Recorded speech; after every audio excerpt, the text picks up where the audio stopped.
안녕하세요.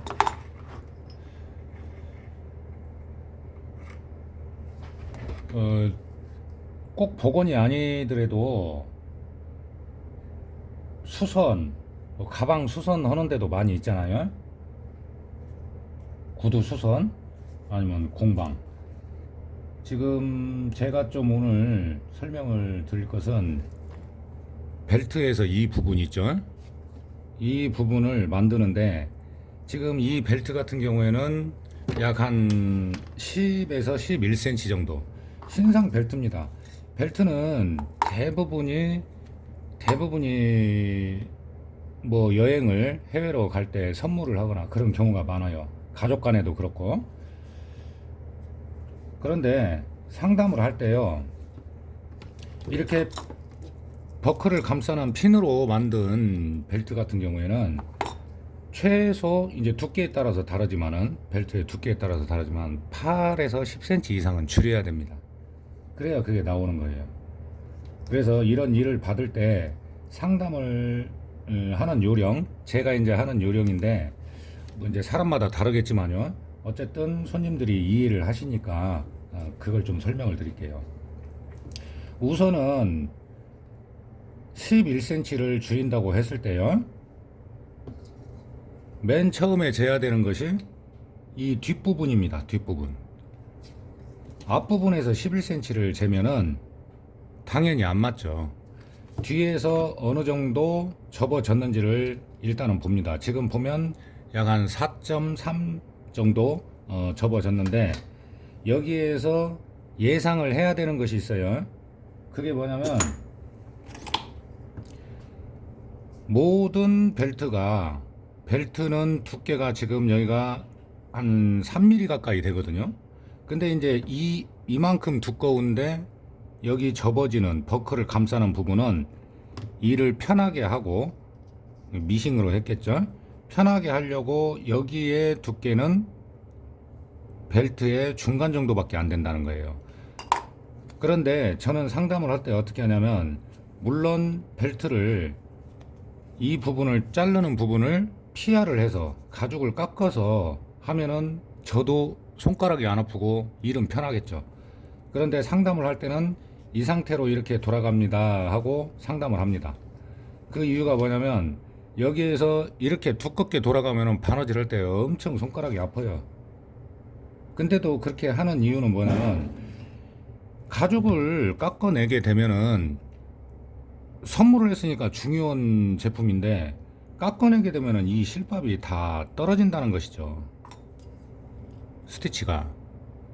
그러면 바느질을 다시 한다고 해도 약간은 어색할 수가 있고, 최대한 손을 안 대기 위해서 그러는 거고, 내가 힘들어도 이렇게 리폼을 합니다 하고 설명을 해드립니다. 그 다음으로는 여기 이 부분 있죠. 핀이 들어가는 부분은 우선은 제품을 뜯었을 때 이 길이를 먼저 봐요.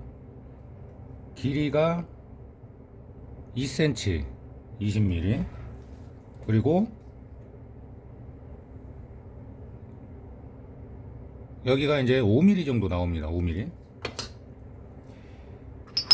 그러면 이제 도구를 살 때 이제 사이즈별로 많이 있어요. 많이 있는데 이걸 이제 타원 펀치라고 하는데요.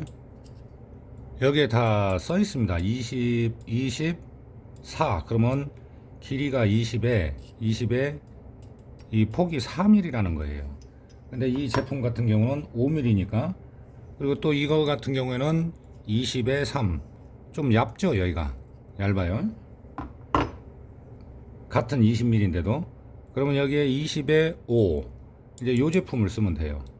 이 타원 펀치를 써서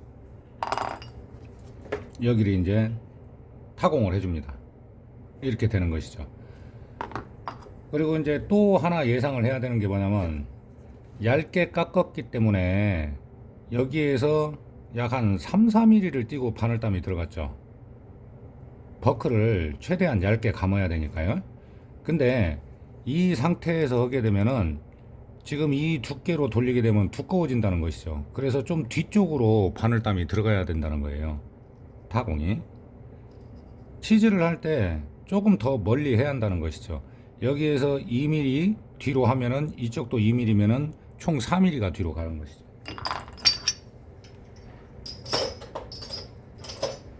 벨트 같은 경우는 길이를 정확히 재야 되는 것이 뭐냐면요.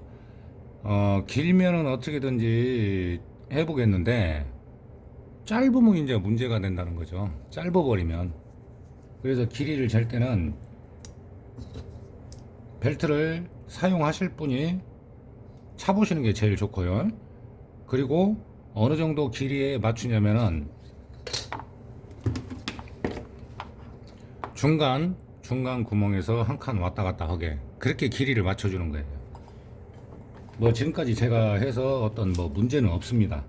그런데 중요한 것은 핀으로 감싸는 것은 그래도 10cm 이상은 줄여야 된다는 거, 그걸 꼭 설명을 해주시고, 그리고 이제 여기에 있는 뭐 로고 대부분이 벨트가 버클 쪽에서 있는데 요즘에는 중간에도 로고를 찍습니다. 그러니까 이 부분은 안 보이게 되는 것이죠. 공예를 하시는 분이라면은, 저도 이제 네이버 블로그를 통해서 일이 가장 많이 들어오지만 요즘에는요 유튜브를 보고 연락이 많이 와요. 블로그만 봤을 때는 내가 일을 직접 하는지 어디 다른 데에 맡기는지 뭐 이제 그럴 일은 없지만은 10년을 넘게 했는데요. 아주 몇 년에 한 분은 사장님이 직접 하냐고 물어봅니다. 왜 근데요? 이 핀을 감싸는 것은 제품은 이 라벨 그리고 이 뒤쪽의 길이, 이게 가장 중요하다고 보시면 돼요. 그래서 벨트 하나를 수리를 잘 해드리면은 그분이 나중에 이걸 이제 사람마다 다른데 매일 벨트를 하나만 차는 건 아니잖아요. 그러다 보면은 몇 년 지나면은 이제 떨어집니다. 아무리 명품 벨트라고 해도 이게 이제 늘어나고 이제 갈라지고 그러겠죠. 여기는 지금 이 제품은 두 겹을 스티치를 넣기 때문에 여기 이제 단면 약품도 이제 상하게 돼요. 안 그럴 수가 없겠죠. 그러다 보면 이제 이 버클만 가지고 와서 또 제작을 하신다는 것이죠. 오늘 설명드린 것은 상담을 할 때는 이 라벨 그리고 여기 두께 그리고 타원 펀치 사용법 이건데요. 벨트 일은 상당히 많다고 생각하시면 됩니다. 벨트 일은 예를 들어서 수선을 하시는 분들 같은 경우에는 뭐 가방 수선 이런 것도 있겠지만은 벨트 수선할 때 몇 가지 도구만 준비하면 돼요. 이것도 사이즈별로 해서 15mm부터 있거든요. 그러니까 그거를 몇 개만 구입을 하면 됩니다. 그리고 이제 또 하나는 단면 약품 좀 구입을 해놓고 뭐 이제 여기 타공을 해야 되니까 치질은 기본적으로 있어야겠죠. 그러니까 벨트 수선은 수입면에서 보면 크다? 그렇지는 않아요. 근데 이 벨트를 길이를 줄이기 위해서 오시는 분들 보면은 대부분이 처음 오시는 손님이라는 거죠. 이제 인터넷 검색을 하거나 그래서요. 그렇기 때문에 이 벨트 일은 수리만 잘 해드리면 손님들이 자꾸 단골이 생기게 됩니다. 자, 타원 펀치 사이즈 재는 거 이거 꼭 기억하시고요. 그리고 두께가 두꺼워도 약간 힘이 들어도 그 상태로 하는 것이 가장 벨트를 보존하는데 좋습니다.